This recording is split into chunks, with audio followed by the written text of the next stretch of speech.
அனைவருக்கும் வணக்கம். இன்று அத்வைத சித்தாந்தத்தில் ஒரு முக்கிய கேள்வியை எழுப்பியிருக்கின்றோம். அதாவது சமாதி நிலையில் இருக்கின்ற ஒரு ஞானி, ஒரு முழுமையாக ஞானத்துடன் கூடிய சமாதி நிலையில் இருக்கின்ற ஒரு ஞானி, இன்னொருத்தர் உடல் மனம் புத்தியோடு லீலை புரிகின்ற ஒரு ஞானி. சோ இந்த இரண்டு ஞானிகளில் உயர்வு தாழ்வு இருக்க முடியுமா? அல்லது ரெண்டுமே ஞானம் சொன்னதுனால ஒன்னாவே இருந்தாலும் ஒரு ஸ்டெப் எக்ஸ்ட்ரா இந்த லீலை புரிகின்றவர்களை சொல்லலாமா என்ற ஒரு கேள்வியை நாம் முன்வைத்து இங்கே பேசிக் கொண்டிருக்கிறோம் அப்படிங்கிறது தான் உண்மை. பொதுவா இந்த ஜெனரலா பார்க்கும்போது ஒரு ஸ்டெப் மேல மாதிரி நமக்கு தெரியுது. ஏன் தெரியுது அப்படின்னா, நீங்க சொன்ன மாதிரி லோக சங்கரஹா அப்படின்னு சொல்லுவாங்க. அதாவது உலக க்ஷேமத்திற்காக இவர்கள் லீலை என்பது நமக்கெல்லாம் உதவுகிற. கண்ணன் இத்தனை லீலை பண்ணலைன்னா நம்ம எல்லாம் எங்க போறது? ஞானதேவன் இத்தனை லீலைகள் செய்யாமல் இருந்தால் நான் எங்க போறது? சோ அந்த ஞானிகளின் லீலைகள் என்பதுதானே இன்று இந்த நம்ம போன்ற ஆத்ம சாதகர்களுக்கு மிகப்பெரிய ஒரு விஷயமாக இருக்கின்றது. நான் பாட்டுக்கு எல்லாரும் சமாதியா இருக்கிற மாதிரி நானும் சமாதியா இருந்துட்டேன் அப்படின்னு சொன்னா அப்புறம் நம்ம கதி என்ன ஆவது என்ற இந்த கேள்விகளோடு நீங்கள் பார்க்கிறீர்கள். அந்த கேள்விப்படி நீங்க உசத்தி அப்படின்னு சொன்னா வேணா சொல்லிக்கோங்க. ஆனா இங்க முக்கியமான கேள்வி என்னன்னா, இந்த அன்பில் இருப்பது, அன்பை வெளிப்படுத்தி மகிழ்வது, இந்த ரெண்டுல ஆனந்தத்தின் அளவுல வேரியேஷன்ஸ் இருக்க முடியுமா என்ற கேள்விதான் இங்கு விவாதத்துக்காக எடுத்துக் கொள்ளப்படுகிறது. சரியா? சோ அந்த அடிப்படையில பார்க்கும்போது கூட பொதுவா இன் ஜெனரலா நமக்கு என்ன தோணும் அப்படின்னா, நமக்கு சக்தி இருக்கின்றது, திறமைகள் இருக்கின்றது. சோ இதைகள் எல்லாம் நாம் ஏன் வெளிப்படுத்தி மகிழக்கூடாது? மகிழலாம், தப்பில்லை. அப்ப வெளிப்படுத்தி மகிழ்கின்ற போது ஒரு ஸ்டெப் எக்ஸ்ட்ரா ஆனந்தமாக இருக்கிறதுக்கு வழி இருக்குதானே என்ற ஒரு எண்ணம் நமக்கு எழக்கூடும் அப்படின்னு பொதுவா சொல்றேன். நான் பொதுவா நமக்கு இந்த மாதிரி எண்ணம் வரும். ஏன் நமக்கு அவ்வளோ சக்தி இருக்கு, திறமைகள் இருக்கின்றது, அத்தனையும் இருக்கின்றது, அன்பு இருக்கின்றது, அத்தனையும் மூடி வச்சுக்கிட்டு இருக்கணும் அப்படிங்கிறத விட வெளிப்படுத்துறதுல ஒரு நல்லா தானே இருக்கும் என்ற ஒரு எண்ணம் நமக்கு எழுவதற்கான வாய்ப்பு இருக்கின்றது. ஆனால் அது முற்றிலும் இல்லை என்ற ஒரு விஷயத்தை நம்ம புரிஞ்சுக்கிறதுக்கு இன்னைக்கு ட்ரை பண்ண போறோம். நம்முடைய நன்மை என்ன அப்படிங்கிறத நம்ம கடைசியா தெரிஞ்சுக்கலாம். அதாவது செயல் புரியும் போது அல்லது விளையாடும் போது அல்லது அமைதியாக அமர்ந்திருக்கும் போது இந்த டிஃபரன்சஸ் இருக்கு இல்லையா? அப்போ சும்மா அமைதியா அமர்ந்துட்டு இருக்கும் போது ஒரு கிக்கு, சும்மா ஜம்முன்னு விளையாடிட்டு இருக்கும்போது ஒரு கிக்கு, இது எல்லாமே 100% கரெக்ட். எந்த அடிப்படையில அப்படின்னு சொன்னா, மனதின் அடிப்படையில, நம்ம அத்வைத சித்தாந்தத்தின் அடிப்படையில, ஆத்மஸ்வரூபத்தின் அடிப்படையில நம்ம யோசிக்கிறோம் அப்படிங்கிறப்போ இது 100% தப்பாயிடும். அப்படியே உள்டாவாயிடுது பாருங்க. இப்ப மனதின் அடிப்படையில பாத்தீங்கன்னா, இதுக்கு அமைதியா இருக்கிறதுன்றது ஒரு டேஸ்ட், துள்ளி குதிக்கிறதுன்றது வேற ஒரு டேஸ்ட். இந்த எக்ஸ்பிரஷன்ஸ் டிஃப்ரெண்ட் டேஸ்டா இருக்கு. ஒரு சில டேஸ்ட்ல இதுக்கு பிடிக்கும், இது பிடிக்காது அப்படிங்கிற விஷயங்கள் வேற இருக்கு. இந்த பேதங்கள் எல்லாம் மனசுக்கு இருக்கு. சரியா? ஆனா ஆத்மஸ்வரூபத்தை பொறுத்த வரைக்கும் அது செயல் புரிந்தாலும் அமைதியாக இருந்தாலும் அது சொரூபமே ஆனந்தமாக இருக்கிறது. பேசிக்கலி இந்த அத்வைதத்தினுடைய ஸ்பெஷாலிட்டி என்னன்னு கேட்டீங்கன்னா, என் சுரூபமே ஆனந்த சுரூபம். சரியா? இந்த ஆனந்த சுரூபம் அப்படிங்கிறதுல எந்த விதமான பங்கமும் வராது. நான் செயல் புரியும் போது இந்த ஆனந்தம் கூடுமா குறையுமா? ஒரு மண்ணாங்கட்டியும் இல்லை. நான் அமைதியா உட்கார்ந்துட்டு இருக்கும் போது இந்த ஆனந்தம் கூடுமா குறையுமா? ஒரு மண்ணாங்கட்டியும் இல்லை. ஸோ ஆட்டோமேட்டிக்கலி என்னுடைய அத்வைத ஆனந்த சொரூபத்தில் நான் இருக்கின்றேன் அப்படின்னதுக்கு அப்புறமா, அந்த சொரூபத்துக்கு நான் வந்துட்டதுக்கு அப்புறமா, அதுக்கப்புறம் நான் விளையாடுறது அப்படிங்கிறது இந்த ஆனந்தத்தை தான் அங்க எக்ஸ்பிரஸ் பண்றேன். சும்மா இருக்கேன், ஆனந்தத்தோடு சும்மா இருக்கேன். இந்த ஆனந்தத்தை மையமா வச்சு பாத்தீங்கன்னா, இங்க விளையாடுறது, இங்க அமைதியா இருக்கிறது அப்படிங்கிறது நல்லிஃபை ஆகிவிடும் என்ற உண்மையை புரிந்து கொள்ள முயற்சி செய்யுங்கள் அப்படிங்கிறனா. சரியா? சோ ஃபர்ஸ்ட் திங், நம்ம அத்வைதத்துல இருந்து நம்ம யோசிக்கும் போது நம்ம மெயினா என்ன புரிஞ்சுக்கணும் அப்படின்னு சொன்னா, மனசுல இருந்து தான் நம்ம ஈஸியா ஏமாத்திக்கிறோம். மனசுல இருந்து யோசிக்கும் போது அமைதியா இருக்கிறத விட நல்லா துள்ளி குறிக்கிறது ஒரு கேக்குதானே அப்படி இப்படின்னு எல்லாம் நமக்கு யோசிக்க தோணும். இதை அந்த நடிகர் எக்ஸாம்பிளே புரிய வைக்க பாருங்க. இந்த நடிகர் இருக்கான், அவன் பாட்டுக்கு இருக்கான், அவன் உணர்வு மயமானவன் அப்படியே இருக்கான். சரியா? இப்போ இந்த உணர்வு இங்க அப்படி பயங்கரமா குதூகலிக்கின்ற ஒரு சீன் வருது. இங்க குதூகலித்து கொண்டு பயங்கரமா இருக்கான். சரியா? இதை விட இது கிக்கு தானே அப்படின்னு எப்ப நீங்க கேட்கலாம்? இது வேறையா இருந்தா தானே கேட்கலாம். இவன் வேறையா இருந்தா சொல்லலாம், பாட்டுக்கு அமைதியா இருக்கான்ப்பா, இவன் துள்ளி குதிக்கிறான்ப்பா, ஏய் இதை விட இது மேலுப்பா, இது வேறன்னா, இவன் வேறன்னா நீங்க அப்படி சொல்லலாம் இல்லையா? அதே மாதிரி இவன் அமைதியா இருக்கான். இன்னொரு சீனு, இந்த சீன்ல வந்து அப்படியே குலுங்கி குலுங்கி பயங்கரமா அழுகின்ற சீனு. இப்ப இந்த சீன்ல இவன் வந்து பெர்ஃபார்ம் பண்ணிட்டு இருக்கான் இல்லையா? இப்ப நீங்க கேட்டீங்கன்னா, ஆமாப்பா இவன் அமைதியா இருக்கான், இது எவ்வளவோ மேலு, ஐயோ பயங்கரமா அழுதுகிட்டு இருக்கான், இவனுக்கு இவன் மேலு அப்படின்னுட்டு நீங்க எப்படி டிஃபரன்ஷியேட் பண்ண முடியும் அப்படின்னா, இவன் வேறையா இருந்தா தானே. ஆனா இந்த நடிகன் தான் இங்கே குதூகலமாக இருக்கின்றான், அனுபவனாகவும் இருக்கின்றான் இல்லையா?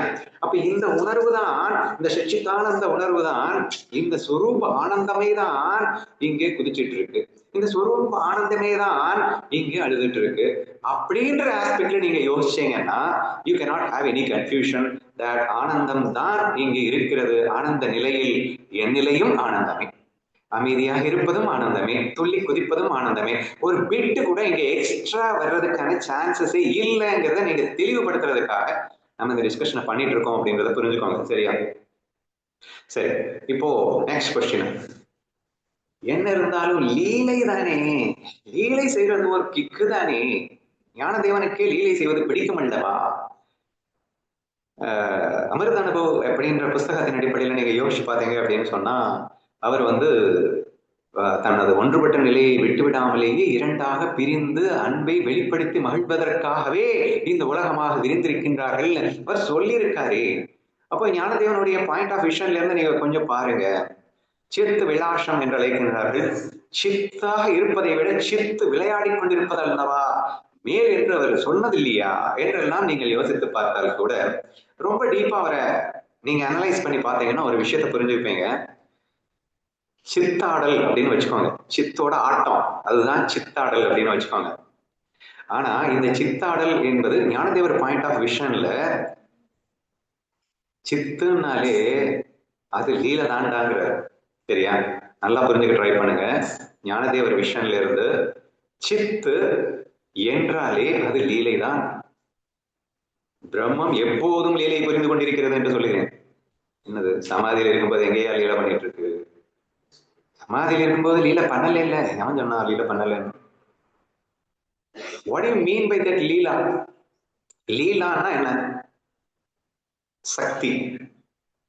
அதாவது சிவம்ங்கிறது உணர்வு மயமானது, லீலான்னா சக்தி.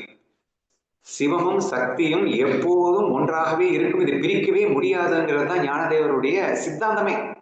சரியா? அவரும் ஸ்ட்ராங்கா வந்து அமிர்த அனுபவம் ஃபுல்லாவே அவர் எக்ஸ்பிளைன் பண்ணியிருக்காரு. இந்த ரெண்டையும் பிரிக்கவே கூடாது அப்படிங்கிறதுல ஒரு சாப்டர் ஃபுல்லா வந்து பிரம்மாண்டமா எக்ஸ்பிளைன் பண்ணியிருக்காரு. ஓகேவா? அப்போ நிறைய பேர் நம்ம என்ன புரிஞ்சுக்கிறோம் அப்படின்னா, லீலை செய்யும் போது சக்தி இருக்கின்றது, லீலை செய்யாம சும்மா இருக்கும்போது சக்திக்கு வேலை இல்லை. அப்ப சிவமும் சக்தியும் கலந்திருக்கின்றது லீலை செய்யும் போது, இந்த நேரத்துல சக்தி இல்லாம தான் இருக்கு. இப்ப சக்தி இல்லாம இருக்கிறது கொஞ்சம் டவுன் தானே அப்படின்னு எல்லாம் இல்லை. நீங்க லீலை செய்யும் போதும் சக்தி இருக்கு, லீலை செய்யாம இருக்கும் போதும் சக்தி இருக்கு. இது எப்படி அவர் சொல்றாரு அப்படின்னா, நீ விளையாடுவது ஒரு லீலை என்றால் அமைதியாக இருத்தல் இன்னொரு லீலை அப்படிங்கிறார். அமைதியா இருக்கிறதே லீலை தாண்டான்றார். நம்ம அமிர்தன் போல நிறைய டிஸ்கஷன் பண்ணியிருக்கோம். ஒரு கல் இருக்கு அப்படின்னு சொன்னா அது கல்லா இருக்கும் போது அதுக்கு சக்தி இல்லைன்னு நீங்க நினைச்சிடாதீங்க, அதுக்கு சிவம் இல்லைன்னு நினைச்சிடாதீங்க. அது சக்தி சிவம் இல்லாம அது இருக்கவே முடியாது. சிவம் இல்லாமல் இருக்கிறது அப்படின்னு சொல்லுவோம். அதே மாதிரி பெஸ்ட் எக்ஸாம்பிள் வந்து கோல்டன் பீச் எக்ஸாம்பிள் நம்ம சொல்லியிருக்கோம். சரியா? இந்த கோல்டன் பீச் சமாதி நிலைன்னு வச்சுக்கோங்க. சரியா? சமாதி என்பது மிகப்பெரிய லீலை என்கிறார் ஞானதேவர் அப்படின்னு சொல்ல வரேன் நான். இப்ப உனக்கு கன்ஃபியூஷனே இருக்காது பாருங்க. துள்ளி விளையாடுகின்றதும் லீலை தான், சமாதியும் ஒரு லீலை தான். சமாதியில கோல்டன் பீச்ல அவன் பாட்டுக்கு சில மாதிரி நிக்கிறான். சரியா? அவன் சமாதியில இருக்கிறான் அப்படின்னு நம்ம கற்பனை பண்ணோம்னு வச்சுக்கோங்களேன். எவ்வளவு பெரிய லீலை அது! சக்தி இல்லாம நிக்க முடியுமாங்க? திறமை இல்லாம நிக்க முடியுமா அந்த மாதிரி அப்படின்னு யோசிச்சு பார்த்தீங்கன்னா அதுவும் ஒரு லீலை என்பதை உங்களால உணர முடியும். சரி, நான் நார்மல் எக்ஸாம்பிள் சொல்லுப்பா அப்படின்னீங்கன்னா பேஸ்கெட் பால் எடுத்துக்கோங்க. ஒருத்தன் வந்து பேஸ்கெட் பால வந்து பயங்கரமா துள்ளி ஆடி தன் முழு திறமைகளையும் வெளிப்படுத்தி அப்படியே எக்ஸிபிட் பண்ணிட்டு இருக்கான். அது எவ்வளவு பெரிய திறமை, அது வேற லெவல்ல இருக்கும். சும்மா உட்கார்ந்து இருக்கும் போது எப்படி லீலான்னு போய் சொல்றீங்க அப்படின்னா, அத்தனை திறமைகளையும் வைத்துக்கொண்டு அதை அமைதியாக அமர்ந்திருப்பது என்பது லீலை தானே. இப்போ இந்த வடிவேலு ஜோக்லாம் இருக்கு. சும்மா இருக்க முடியுமா அவனால? சும்மா இருந்து காட்டேன் அப்படின்னு ஒரு ஜோக் பண்ணுவான். அப்ப சும்மா இருக்கிறது என்பது மிகப்பெரிய லீலை என்கின்றான் அவன். அப்ப விளையாடுறது கூட பெரிய விஷயம் இல்ல, சும்மா இருக்கிறது தான் பெரிய விஷயம் என்றெல்லாம் நீங்கள் சொல்லுவதை கவனித்திருப்பீர்கள். சரியா? அதுல இருந்து நான் என்ன சொல்றேன் அப்படின்னா, எங்கிட்ட திறமை இருக்கு.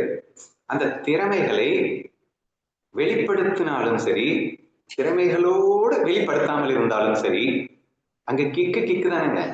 இங்க திறமை அப்படிங்கிறது சொரூப சுகம்னு வச்சுக்கோங்க. சொரூப ஆனந்தத்தை வெளிப்படுத்தினாலும் அதுதான் வெளிப்பட போகுது. சொரூப ஆனந்தத்தோட அமைதியா இருந்தாலும் அந்த ஆனந்தம் தான் இருக்க போகுது. இங்க என்ன பெரிய வேரியேஷன் உங்களுக்கு வந்துட போகுது என்பதை நீங்கள் சிந்தித்து பார்க்குமாறு நான் கேட்டுக்கொள்கிறேன். சரியா? ஏன் ஒரு ஸ்டெப் மேல அப்படின்னு நான் சொல்லக்கூடாது அப்படின்றதையும் புரிஞ்சுக்கணும். ஆனா லீலைக்கு நான் எதிரானவன் அல்ல என்றும் புரிந்து கொள்ள வேண்டும். ரெண்டுமே ஈக்குவல் லீலைன்னு நான் புரிஞ்சுக்கிறதுக்காக நான் ட்ரை பண்ணிட்டு இருக்கேன். இந்த விஷயம் ஏன் இவ்வளவு முக்கியமாக நான் பர்டிகுலரா விவாதம் செய்ய வேண்டி வருகிறதுன்னா, ஒருவேளை நம்ம இந்த ஒரு புரிதலுக்கு வந்துட்டோம் அப்படின்னா, இந்த ஆத்மானந்தம், அதாவது வெளிப்படுத்தி மகிழ்வது அப்படிங்கிற அது கொஞ்சம் ஒரு ஸ்டெப் எக்ஸ்ட்ரா அப்படின்னு நம்ம நினைச்சிட்டா கூட அதுல ஒரு டேஞ்சர் இருக்கு என்பதற்காகத்தான்.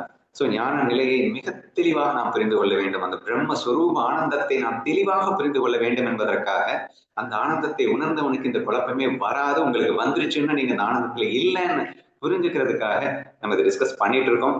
சோ இந்த லீலைகள்ல நம்ம அடுத்து நான் ஒரு கொஸ்டினை கேட்டேன். ஒருவன் கற்பனை செய்வதும் விளையாட்டாக நடித்துக் கொண்டிருப்பதும் ரெண்டும் ஒண்ணுதான். இப்ப நடிகன் அமைதியா இருக்கான், அதே ஆனந்தம் தான் இங்க பட்டு பிரதிபலிக்கிறது. ஆனா நான் நடிச்சுக்கிட்டே இருக்கேன், என்னால நடிக்காம எல்லாம் இருக்க சொல்லாதீங்க, இதை விட இது கிக்கு ஜாஸ்தின்றப்ப நான் இதுலயே இருந்துக்கிறேனே என்று ஒருவன் சொல்வானே, ஆனால் அவன் பிரம்மத்தில் இல்லை, மனதில் மயங்கி இருக்கின்றான், மாயையில் மயங்கி விட்டான், மாயை உண்மை என்று நம்பிவிட்டான் அர்த்தம். Expression is nothing. சொரூபம் தான் இங்க மெயின், அதுதான் இங்க எக்ஸ்பிரஸ் ஆகுது. ஆனா எக்ஸ்பிரஷனுக்கு நீ இம்பார்ட்டன்ஸ் கொடுத்துட்டேன், இந்த 1% எக்ஸ்ட்ரா நீ இம்பார்ட்டன்ஸ் கொடுக்கும் போதே நீ சுரூபத்தை இழந்துட்டேன்னு அர்த்தம். சுரூபத்துல இருக்கிறவனுக்கு நான் இதுதான் மேலா தெரியுதுன்ற வார்த்தை வராது, வர முடியாது, வரக்கூடாது. சிமிலர்லி நான் இதை கற்பனையோட ஈக்குவல் பண்ணிக்கோங்க அப்படின்னு சொன்னேன்.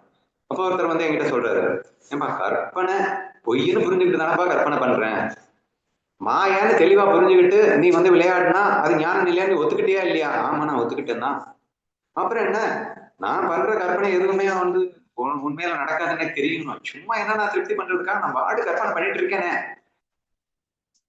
கற்பனை பண்ணாம இருக்கிறதா அதுவும் நீ அதான் ஒரு ஸ்டெப் மேலேன்னு சொல்லிட்டே இல்ல, நான் பாட்டு அங்கேயே இருந்துக்கிறேனே என்று ஒருவன் கூறுவானே, ஆனால் கண்டிப்பா அவன் சொரூபத்துல இல்ல, மறுபடியும் மாயையில் மயங்கி விட்டான், மாயையை உண்மை என்று நம்பிவிட்டான், மனதில் சுகம் காண எத்தனைக்கின்றான் என்ற அர்த்தம் என்பதை புரிந்து கொள்ளுங்கள். ஏன்னா சொரூபத்துல இருக்கும்போது அந்த கன்ஃபியூஷனுக்கு 1% கூட இடம் இல்லை.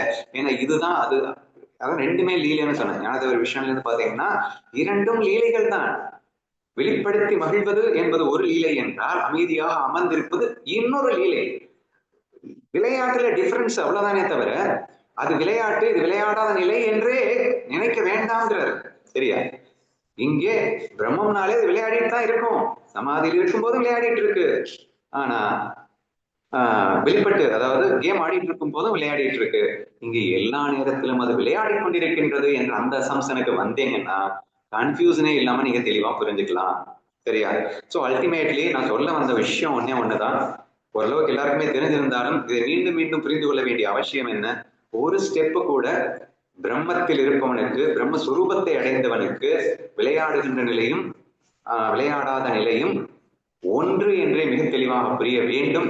நடிகனுக்கு நடிக்காத போதும் அவன் எந்த வேஷத்தில் நடித்துக் கொண்டிருந்தாலும் இதுதான் அங்கே பட்டு பிரதிபலிக்கின்றது. ஆதலால் இதை விட ஒரு படி மேலே அங்கே போக முடியவே முடியாது, இதுதான் அங்கே போகின்றது, இது இல்லைன்னா அதுவே இல்லை, இதுதான் அதுவா இருக்கு என்ற அந்த விஷயம் ஆழமாக புரிந்து கொள்ள வேண்டும் என்பதற்காகத்தான் இதை சொல்லிக் கொண்டிருக்கிறேன். வினோதனை ட்விஸ்ட் பண்ணி கேட்கும்போது ரொம்ப அழகா அந்த ஒரு பாயிண்ட் பிடிச்சா, அண்ணா இதுவே இல்லைன்னா அப்புறம் என்னன்னா அதை போகவே முடியாது இல்லைன்னா, நீங்க உங்க சுரூபத்துல இருந்தாதானே ஃபர்ஸ்ட் ஆஃப் ஆல் எக்ஸ்பிரஷனே நீங்க பண்ண முடியும். அன்பே இல்லைன்னா அன்பை எங்கே வெளிப்படுத்துறது நீங்க? So this is very important அப்படிங்கிற அந்த பாயிண்ட் வந்து ரொம்ப ரொம்ப முக்கியம். ஸோ இது வெரி இம்பார்ட்டன்ட் அப்படிங்கிறத விட இதுதான் இது, அப்ப இங்க பிரிக்காத. ஸோ இங்கே அனைத்தும் ஒன்றே, லீலை செய்பவனும் லீலை செய்யாதவனும் ஒன்றே, பிரம்மத்தை தவிர எதுவும் இல்லை, எப்போதும் பிரம்மம் லீலை செய்து கொண்டே இருக்கின்றது. அந்த விஷனுக்கு கூட வந்தாலும் நமக்கு எந்த விதமான கன்ஃபியூஷனும் வராது. ஸோ தேர்ஃபோர் முழுமையான பிரம்ம பாவத்தில் அங்கே உயர்வு தாழ்வு என்பது இல்லவே இல்லை. விளையாடினாலும் சரி விளையாடாமல் இருந்தாலும் சரி என்ற ஆஸ்பெக்ட்ல இந்த சுதா சொன்ன பதிலே தான் நான் ப்ரெசென்ட் பண்றேன். அவன் வந்து லீலை பண்ணணும், ஏதோ ஒரு ஆசிரமம் வைக்கணும், 4 பேருக்கு சொல்லி கொடுக்கணும், எந்த விதமான தாட்டும் தேவையில்லைங்க. நீ சொரூபத்தில் இருந்துட்டேனாலே போதும். நோ கண்டிஷன்ஸ் சொல்றேன். விளையாட்டுக்கு நான் எதிரானவன் தெளிவா சொல்லிட்டேன். அப்போ விளையாடக்கூடாதுன்னு நான் சொல்லிட்டேனாலும் அவுட்டு.